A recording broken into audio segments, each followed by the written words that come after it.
Hi అండి, చూసారు కదా. ఈరోజు ముల్లంగి, cauliflower, carrot, capsicum, beans,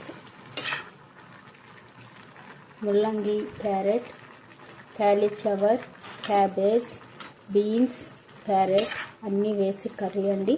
onion, tomato అన్నీ వేసి పోపు వేసుకోవాలి. ఫస్ట్ శనగపప్పు, మినపప్పు, ఆవాలు, ఎండుమిరపకాయ పోపు వేసుకోవాలి. ఆ పోపు వేగాక అందులో ఆనియన్, టమాటా వేసేయాలి. ఆనియన్, టమాటా కూడా వేగాక అందులో కొంచెం గరం మసాలా, కొంచెం సబ్జీ మసాలా, అలాగే టర్మరిక్ వేసి కొంచెం రెడ్ చిల్లీ పౌడర్ వేసాక ఆల్ వెజిటబుల్స్ వేసి ఇలా కొంచెం ఎక్కువ వాటర్ వేసి కొత్తిమీర కూడా వేయాలండి. నేను కోరియాండర్ లీవ్స్ కూడా వేసాను. ఇదిగో కోరియాండర్ లీవ్స్ వేసేసి సాల్ట్ వేసి మూత పెట్టేసుకోవాలి. ఇంతేనండి, తొందరగా అయిపోయే కర్రీ. చూసారు కదా. ఇలాగ ఇప్పుడు వాటర్ ఎక్కువ వేసి ఉడకనివ్వాలి. ఇలాగా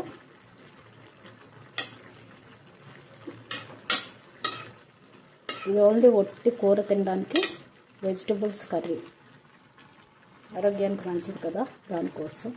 చూసారు కదా. ఇలా ఎక్కువ వాటర్ వేసి కొంచెం మూత పెట్టి సిమ్లో పెట్టి ఉడకనివ్వాలి. ఉడికాక చూపిస్తాను ఎలా ఉంటుంది.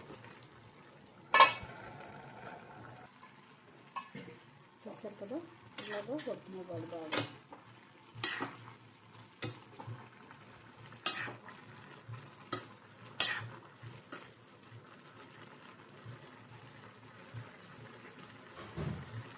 ముల్లంగి వేసాం కదా, దానికోసం మనం ముందే మసాలా వేస్తే ఆ ముల్లంగికి వాసన పడుతుంది, కొంచెం వాసన తగ్గుతుంది, స్మెల్. కాబట్టి మసాలా ముందే వేసేసుకోవాలి. అలాగే మెత్తగా ఉడికే వరకు ఉడికించుకోవాలి.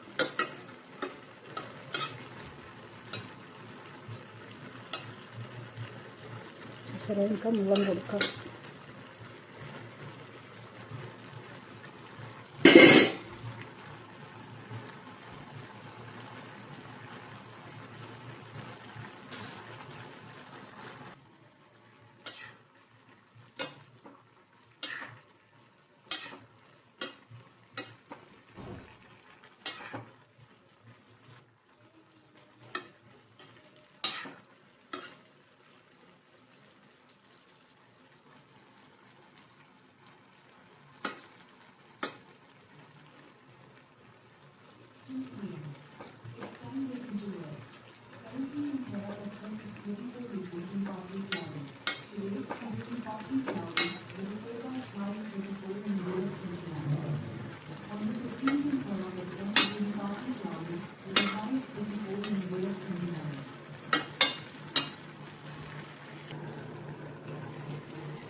చూసారు కదా, ఉడికిపోయింది.